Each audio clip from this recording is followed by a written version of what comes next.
The following podcast is a W2M Network original production. Visit W2Mnet.com for all of our other great podcasts, plus news, reviews, articles, and opinions from the worlds of wrestling, video games, football, and entertainment.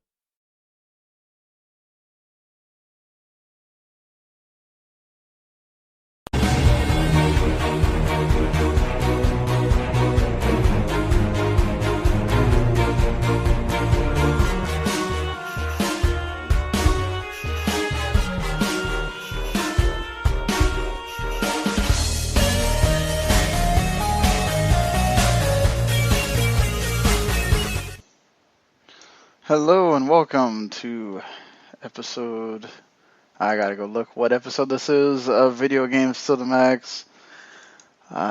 This is pretty much our pre-E3 talk edition, so we'll of course be doing reaction podcasts to all of the E3 conferences like we've done for the past few years, and all that kind of stuff, so be on the lookout for that. We also did our E3 predictions episode that's just separate from this, so we kind of just wanted to have a spot here for episode 158 where we're talking about all the news that's out there since the last show, pre-E3, and then after that we'll have a wrap up probably on Wednesday, wrapping up everything in a nice bow from E3 the next time we do a show. So of course with me here, Mr. Marc Morrison. Howdy. And what have you been playing, sir? I just got Dirt 4 from you for a review. Let's see, it's okay. It's hard. And I'm not quite, I still think Dirt 2 is the best Dirt game. And this one does some really odd things, like they take back the flashback or rewind feature, which is unfortunate. So that makes it to where you can't see the replay of your race, is it? No, the rewind was let's say you take a jump and you land wrong or you flip or something. You could press the button and it would rewind 5 or 10 seconds, and you could start from before you took the jump. Or let's say you took a turn wrong, you could rewind and take the turn again. Oh, okay. Yeah, that seems weird that you would take it out, but I know they took it out for Dirt Rally. I think that's the last one before this one, but that one was a pure simulation game. This one they're trying to marry simulation and casual. Mm-hmm. And if you take that out, that's not doing that. Yeah. The replacement is you can retry a track up to 10 times, and it's that's not something I want to do. Yeah, you don't want to have to retry tracks. Just, if you had the rewind thing, you can undo something that you did bad. And the old system was governed by the more rewinds you had, the less money you would get. But it was always in you'd get $2,000 or $3,000 less. So it's that doesn't really matter. And I took one race last night that was one track was 7 minutes long. Damn. That's hard to do, straight. And I did crash a few times, and you just kind of get respawned. But it's that's unfortunate. Have you won races yet? I actually haven't raced against anyone. I did once. I think I got fourth. Ah, okay. It's a hard game. I'm playing simulation right now, but I may bump it down to arcade just to see if it plays better. But I've been seeing it get a lot of praise. So yeah, that's why I kind of wanted it, and I have liked Dirt in the past. I love Dirt 2. I spent an hour a few nights ago getting Dirt 2 to run on my computer, which is a pain in the ass. Well, the game uses Game for Windows Live, which doesn't work anymore, really. Right. And they also delisted it from Steam years ago. So, I still have it, but getting it to run is a different matter. Yeah, that must be a pain. They have to go find it somewhere. I found one big forum post. It was you can't even install the game. You have to go in, delete the Games for Windows Live folder, and download this DLL file from this website for like Bulletstorm, like their Bulletstorm's like Games for Windows Live DLL file, and install it in the directory and it'll work. And I did that. I downloaded the file, and it came back with a virus. I was God. Nah, I don't think I want to do this now. Well, at least you got it to work, right? Yeah, eventually. What else? I haven't played Victor Ran much. I'm getting another PS Plus membership card tomorrow. So once I get that, hopefully you and I can jump on when we have time. Kingdom Hearts 1.5 a little. Spec Ops: The Line, I installed that, and Marvel Heroes. You liking Spec Ops: The Line? It's fine. It's not a ton of ammo in the game. Yeah, it's you got to be very scared. You got to be like on point with when you shoot, who you shoot, and all that stuff. Yeah. And also, I'm just finding it easier to just tell my guys to kill everyone. Oh yeah, you have the tactical thing. I loved it because of the story. It has a really awesome story. As it keeps going. But it plays well on PC, so I'm happy. Well, there you go. That's the important part here, and I've been playing that Utawarerumono Mask of Deception. That is a mouthful to say. It is very much a visual novel that has some gameplay. It's a lot of talking. If you've been like sort of looking at the cover art, and then they have the other game that's going to come out later this year. That's I guess either the second story or sort of the spin-off story to it. There's a lot of talking, and then I have played one gameplay session in the 4 hours that I'm through, and it plays like a strategy RPG. You just and it's not not the most they hopefully they can fix this for the second one. Like, it doesn't auto select on your character, so you have to go select your character, and then you have to do the whole thing where you get around the enemy. And it doesn't auto-select the enemy either, so you have to physically go and select the enemy, then you have to select whether you want to attack or not. And it's not very fluid. There was a couple of times where I couldn't tell whether I was supposed to attack or not, and I accidentally didn't have him close enough, and it told me to wait. And I could have killed the monster like a lot faster. But yeah, I mean, the story is okay. I haven't gotten far enough to understand it, but it's obviously like you're playing the person. You do see your character early on, so it's not like it's like one of those where you never see your character. But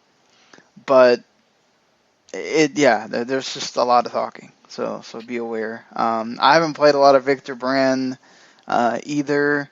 I've been playing some more NBA Playgrounds, and then just just trying to catch up on some other games there. But let's get into the pre-E3 news here. So just coming out very recently, another Assassin's Creed leak here. Again, confirming something that was also leaked from the Target pre-order thing. The game is Assassin's Creed Origins. This is from a Game Informer early copy, apparently. It does confirm the Egyptian setting because the cover art has an Egyptian pyramid behind it.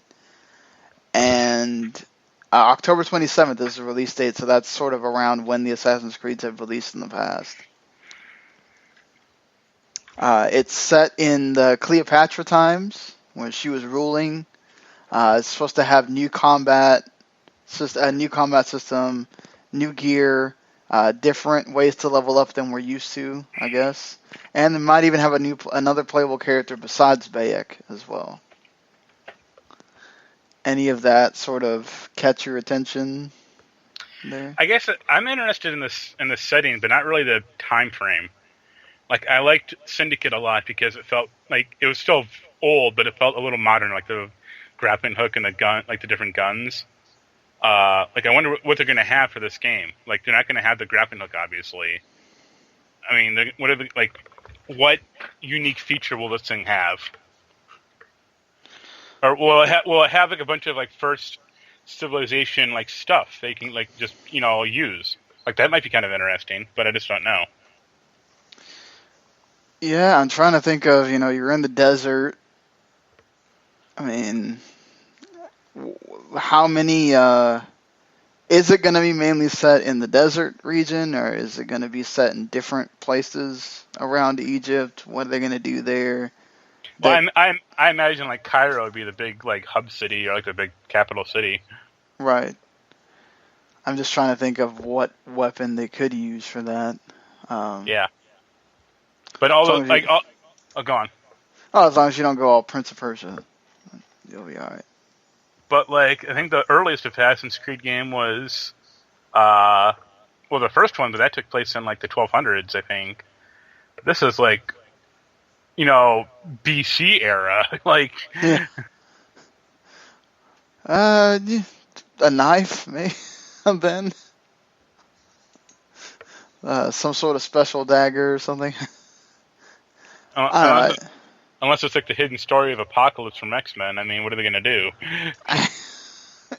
Yeah, true. I mean, obviously, they got... He could also just be going back in time, and maybe some of his weaponry is not going to be of the times, I guess. That might be true. Yeah. I also hope they really bring back the present-day stuff. Like, that has been missing from the past two games, or like kind of just thrown to the wayside.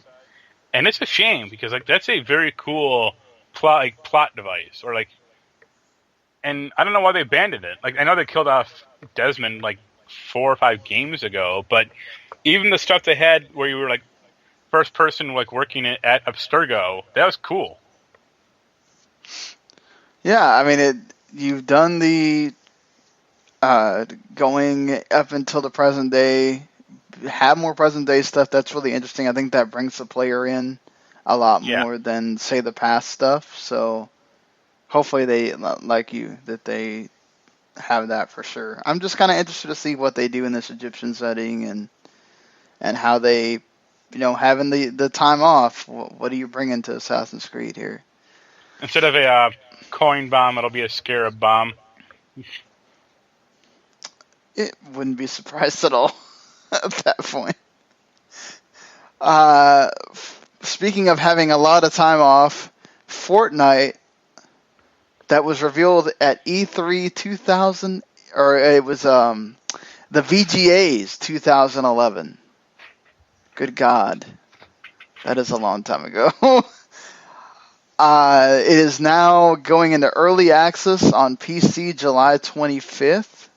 It's also coming for Xbox One and PS4. This is the Epic Games co-op survival game where you saw like kids literally building forts and stuff like that. The game is going to be $40. There's different editions for different prices. I don't know. Are you interested in this at all? I'm just intrigued that they're finally coming out with it. Yeah, I mean, I guess it's been a while, but I wasn't even interested when they announced it. So, like, when they announced it, they were supposed to be like, "Oh, this is the first big Unreal Engine 4 game." I think Unreal Engine 5 at this point. Like, this is supposed to be the big UE5 game, I think, and it's like that kind of came and went. Yeah, I think this is also like the first game without Cliffy B there too. Yeah. So, yeah, that whole luster on this is kind of gone. It's just going to have to be a good game and show its way. Go ahead.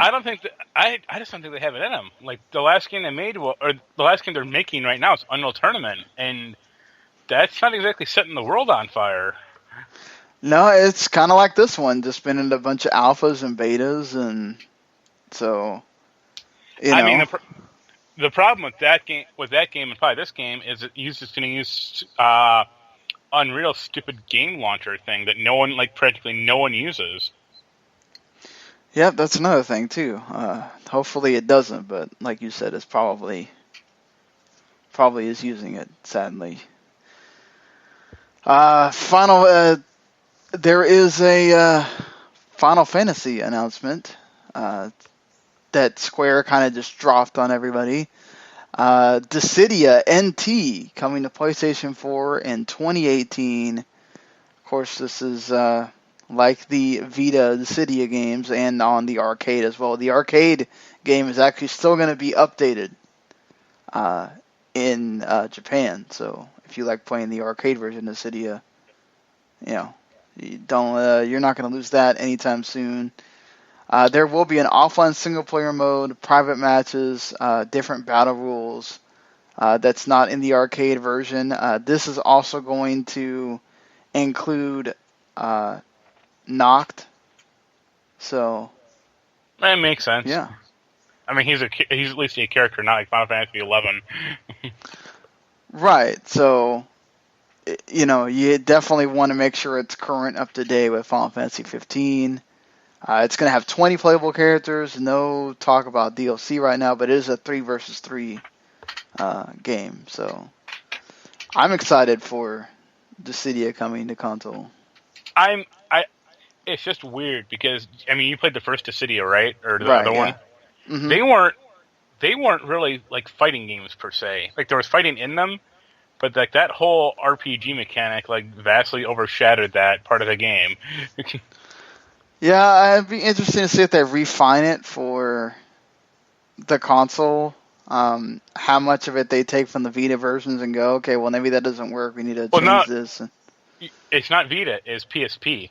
Or yeah, that's right, PSP. Sorry.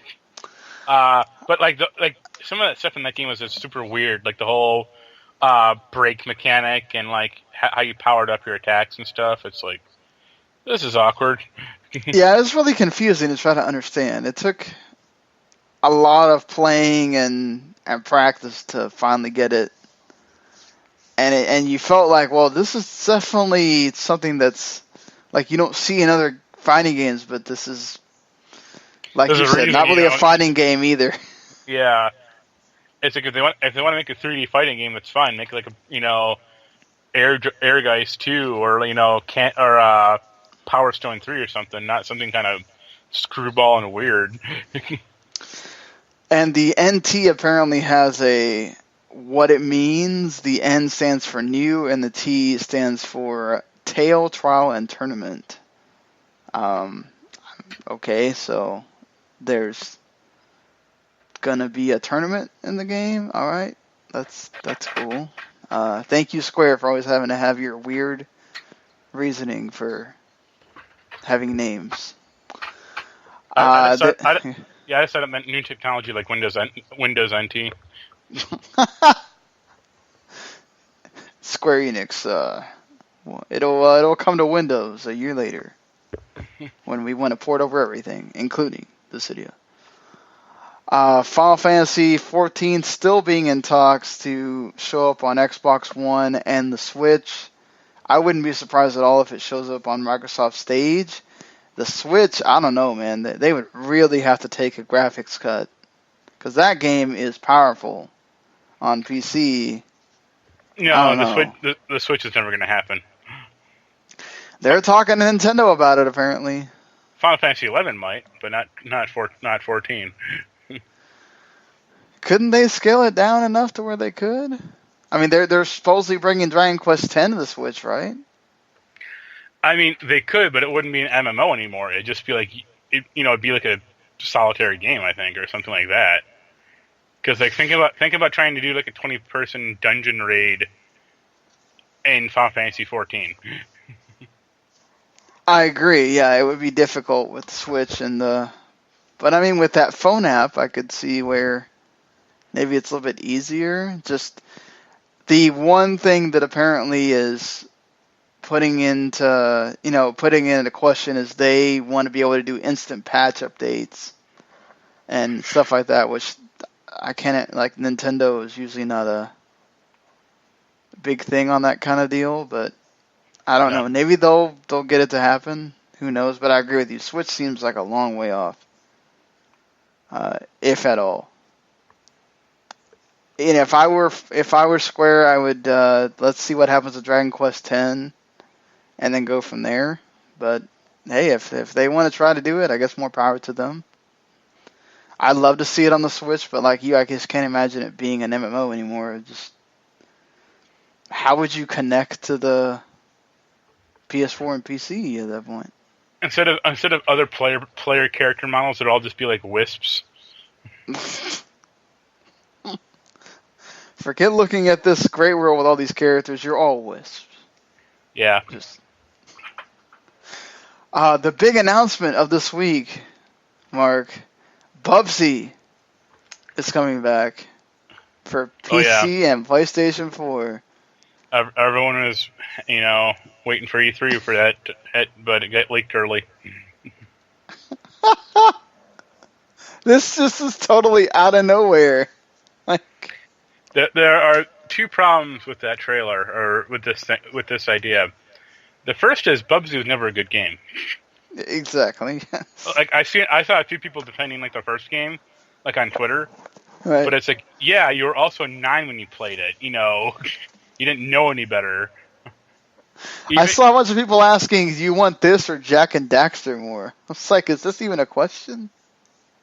I'd rather take Croc 3 over Bubsy 3. And also, like, that gameplay looked bad.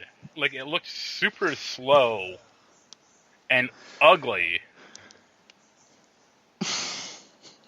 I just don't even know why this is being made at all. It's made by the people that made Gianna Sister's Twisted Dream. I mean, that game was bad. I mean, that game was passable. Like, I think I reviewed it and gave it an okay score, but like, at least that game has at least a lineage of people kind of liked it. I think Bubsy just gets the whole, let's go back to having nostalgia for those old games. Let's just throw out anything at this point. Like, come on, just because we're bringing back Crash and some other platformers, like, I wouldn't even be surprised if maybe Activision shows up with Spyro. Like, well, they already Bubsy brought is not Spyro back. Well, yeah, I mean, but outside of the Skylanders. I don't think Spyro is strong enough to support a full game either. Well, if they do remasters, just like Crash, maybe. I don't know. I've seen a lot of people that say they'd love to just have the old games without having Skylanders involved, but they had Crash show up in Skylanders, so why not the other way around? Yeah. But I mean, that's a better idea than Bubsy, the Woolly Strike Back. First of all, that name is just terrible. All right, it features 100 new one-liners. So we're not even talking about the gameplay here. We're talking about what Bubsy's gonna say. That already tells you something. Also, it's 100. That's not a ton of one-liners. So I'm guessing he's just gonna say them all within the first 2 levels of the game. Bubsy's main one-liner was what could possibly go wrong, and it's everything in this case. We'll see. I feel like Blink's the Time Sweeper might be a better option than this, but I make fun of those games, but they were okay. not Bubsy levels of bad. They had an interesting gameplay mechanic to them, at least, as opposed to one-hit death. Some people, they gotta learn the hard way, I guess. It does release in September, so it won't be too far off. A much better game that is releasing in September, Pokémon Tournament, is coming to the Switch. Part of the 8-minute Pokemon Direct featured Pokémon Tournament DX Again, this is Nintendo just bringing over all the hits from Wii U because, Wii U failed, and they're admitting that, and that's fine. It's going to have the local wireless multiplayer between the Switch consoles. You can play with one Joy-Con. There's three team battles now. Ranked play. There's also 5 new Pokemon, which includes Empoleon, which is awesome. And then even Decidueye from Sun and Moon. So, I don't even know if I just said that Pokemon's name right, but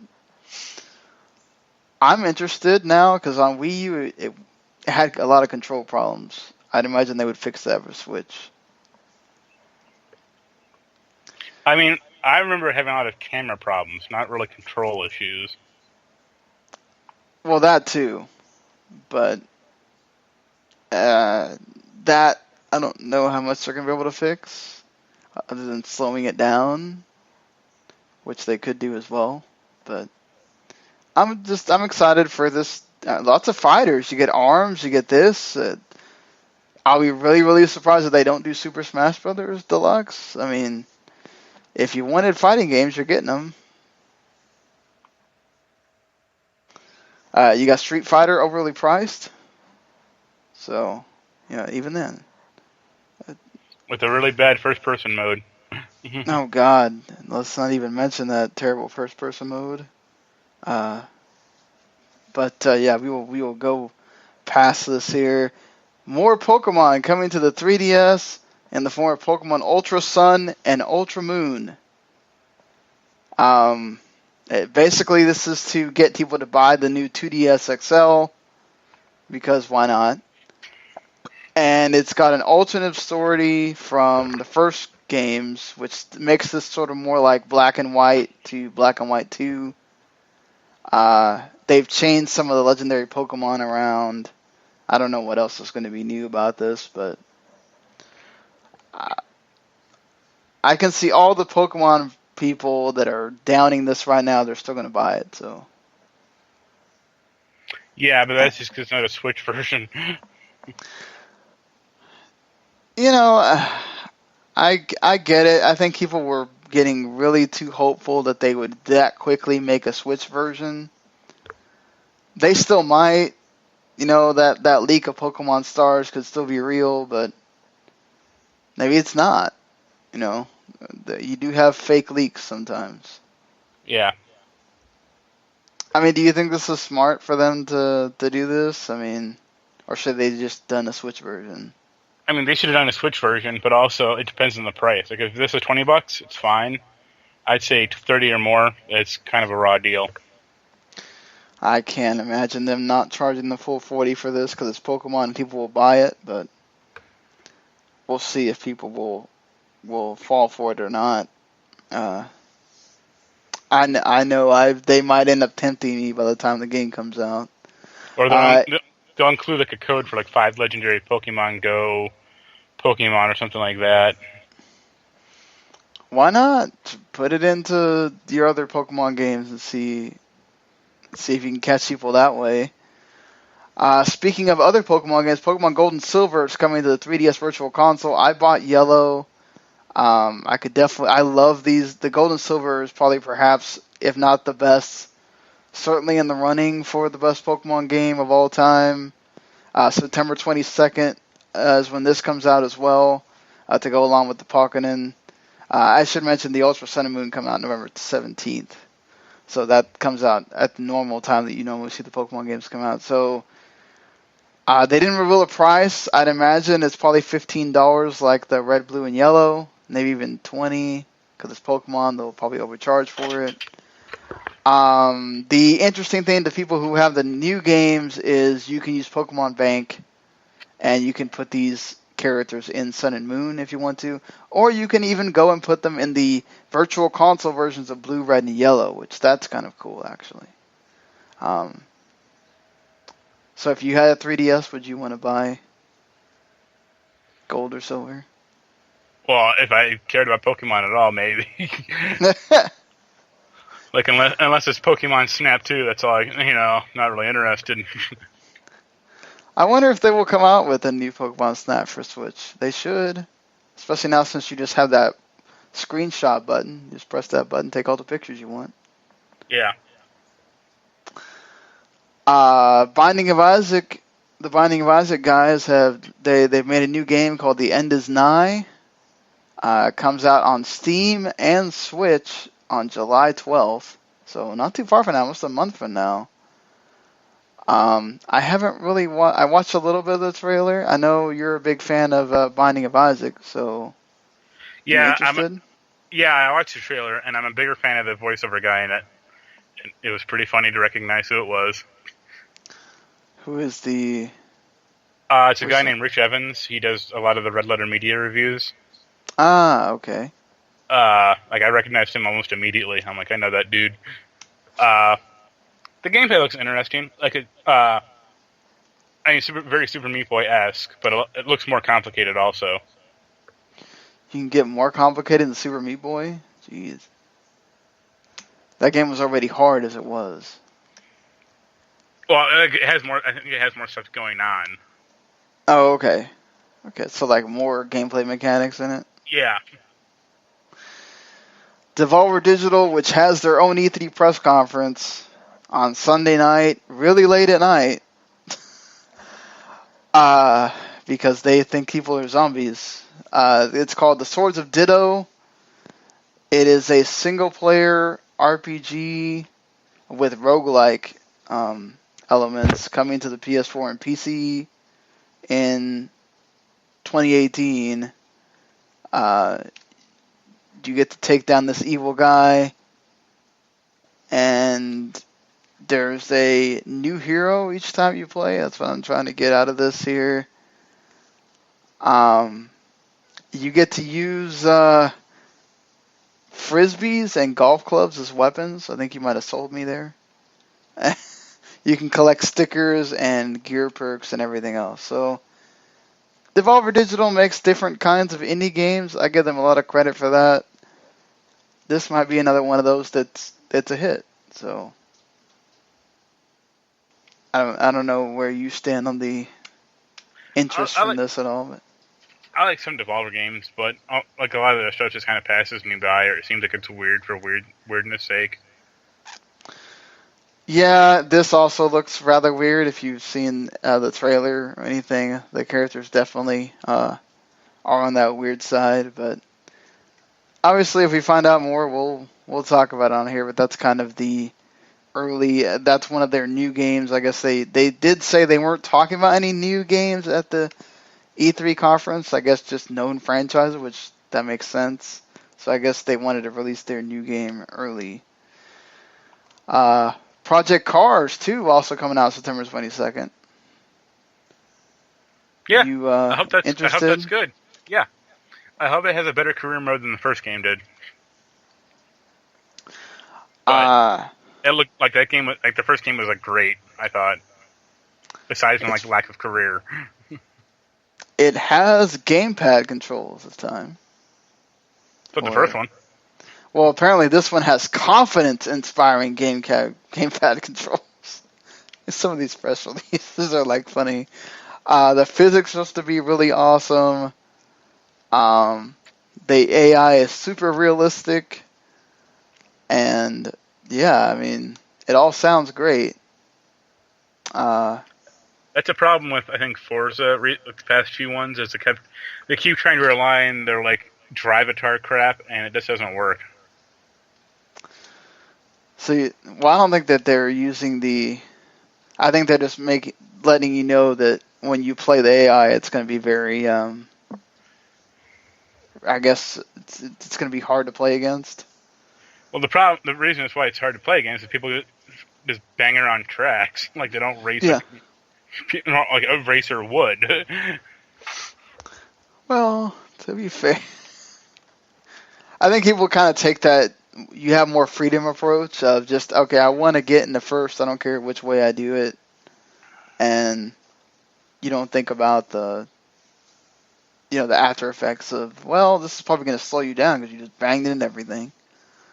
Not everything's like Mario Kart, where you can bang into stuff and be all right.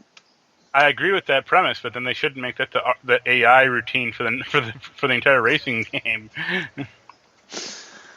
That's why drivatars aren't always the best thing.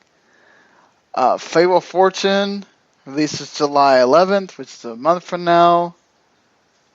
There's a Founders Pack that you can pay $15 for and play right now, I think is what they're trying to say. You'll get 20 card packs and some more stuff. This is a Fable thing? Yeah, the Fable Fortune This CCG. seems very desperate. I don't understand why they were already working on this, right? That was the secret project they were doing. Like, I don't know. Like besides like Hearthstone and Gwent and like a million other different like card games on Steam, like does anyone at Microsoft think this thing has a shot in hell?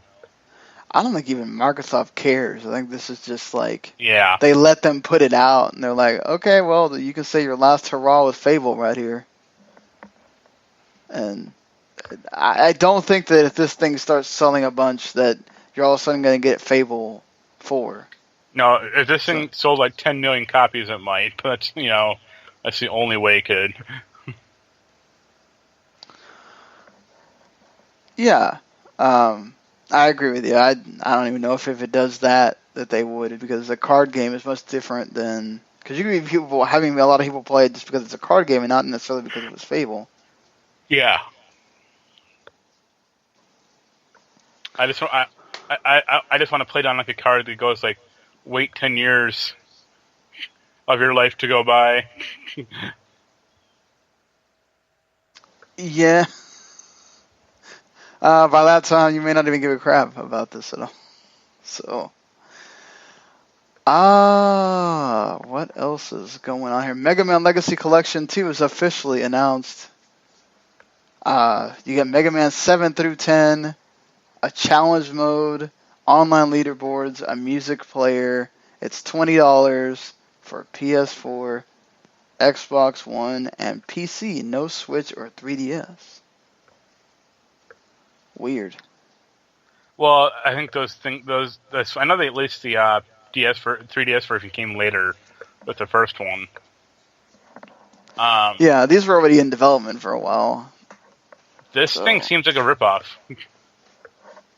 Why do you say that? Because these games should have been with the first one. It's just called the fucking Mega Man Collection. I would agree. But I feel like they want to come out with a Mega Man X collection, so they had to cut it out somewhere. Yeah, but they'll cut that into 2 parts also. They'll have like Mega Man X1 through 3, and then X4 through X8. True, but it's only $20. So you're paying $5 a game? Yeah. Or you could just play a Mega Man X online for free on Google and go that way. Yeah, that's true. But, I don't know, I like coming out with this stuff. It's harmless. You can buy it if you want to, if you don't.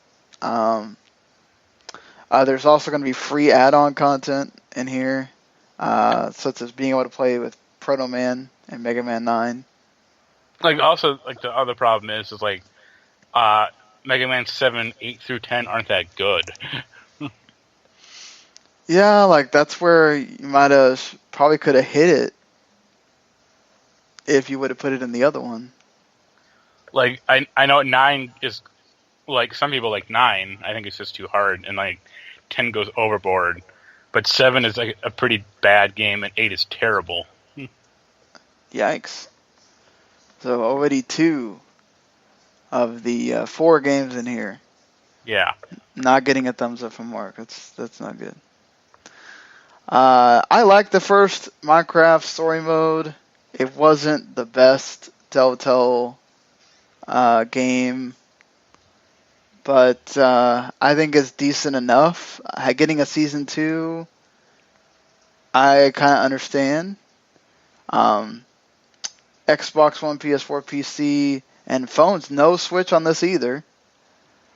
So that's also interesting. Still no Telltale stuff on Switch. I wonder if that will ever be a thing, even though it would make sense to, like, hey, I can take this with me. Let's do it. But it also might be the whole, they might have to charge more for it to be on Switch too. So there's that. I don't know. Do you think we'll see a Telltale game eventually show up? If they're putting them on phone, they can put them on the Switch, no problem. They're just lazy.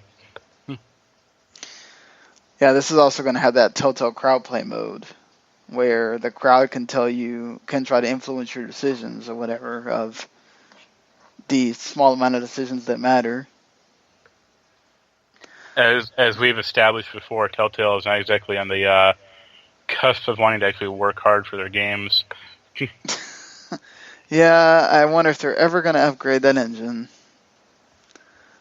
Probably not, sadly. But like I said, it runs better on PS4 and Xbox One. Just you still have the crashes, and that's not good. Should not be happening. You still have the same save corruption bugs too. It's only been 8 years since you guys figured this out. No biggie. Like, come on now. How many of these games have you made? You can't fix this. Give me a break. Shenmue 3, we already knew it wasn't showing up at E3. It's now been delayed until the latter half of 2018. So not even just 2018, probably about fall 2018. I wouldn't be surprised if it now gets delayed to 2019. They have apparently figured out that by using new technologies, they've been able to discover new possibilities and expressions that they can put in their game. And that's why they are delaying it. This game will contain Shenmue parts 3 through 9. I'm going to make Shenmue 4 for it to have Shenmue parts 10 through 12 in it. Hey, a lot of things are going episodic now, so would not be surprised, honestly. Look, it always sucks to hear about a game delay, but at this point, this thing's already been delayed so many times. I mean, yeah. It's not a big deal right now until they show anything for this game and not just a banner with the name on it. Breaking Bad, Aquaman, and Justice League are all getting VR experiences on PSVR. I think the Breaking Bad one's kind of cool that Vince Gilligan loved the PSVR so much that he wanted to make a Breaking Bad experience for it, but I don't know about the other two. I don't know about all three of those, honestly. What do you really do with a Breaking Bad thing? Explore Walt's lab in VR? I'm going to assume that's what you would be doing. You would just explore the house and all that stuff. I mean... look down to see your underwear-clad bottom. Yeah, I guess that's also there, too. It's just... I guess if he's in the game, that's cool and all. But... I don't know. If you're a really huge Breaking Bad fan, that might appeal to you. If it's free or $5, I guess. But I would say the Justice League one also is a big concern because that Batman one sucked. I heard a lot of people like the Batman one.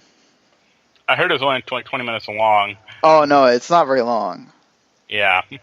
But you actually do feel like Batman putting on the cowl and everything. So that's sort of interesting. I don't know that I would want to pay for it if they had it as a free PS Plus game or something, maybe, but not. For the Justice League one, you have to spin around real quick to become Wonder Woman. Yeah, you got to figure out how to fly to be Superman. Those. Yep. Be weird. I don't know how I feel about this because I know Death Note's getting their remake series, and now Cowboy Bebop is getting a live action remake series. Look, Cowboy Bebop was awesome. Obviously, you don't have to do anything different with the script if they don't want to.